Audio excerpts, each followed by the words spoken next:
এটা? কে ওখানে? Knock knock. এইভাবেই আমি হয়ে গেলাম এই বিশ্বের সবথেকে বড় স্ট্রিমার। এখন আপনারা হয়তো ভাবছেন তুমি এসব কেন একই দিনে, একই সময়ে আমি কিভাবে 50 জন আলাদা স্ট্রিমারের বাড়িতে পৌঁছে গেলাম।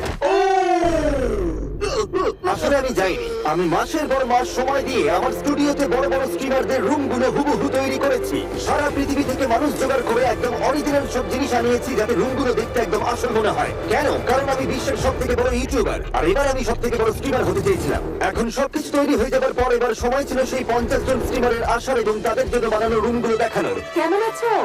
ভেতরে চলে এসো, বাইরে বেশ ঠান্ডা। আরে ভাই, এসব কি? শুরু করা যাক আইশো স্পিডকে দিয়ে। দারুণ লাগছে কিন্তু। মনে হচ্ছে নিজের হ্যাঁ। রুমে ফিরে এসেছি। জাস্ট ফাটাফাটি। সত্যি আসলে নগরের মতো তফাৎ করাই যাচ্ছে না। এরপর আমরা লাডউইককে দেখালাম। ওয়াও, জবরদস্ত হয়েছে বন্ধু, দেখতে কিন্তু দারুণ লাগছে। ভাই। এটা পুরো অবিশ্বাস্য। দেখে তো পুরো নিজের সেটআপই মনে হচ্ছে, কিন্তু কিছু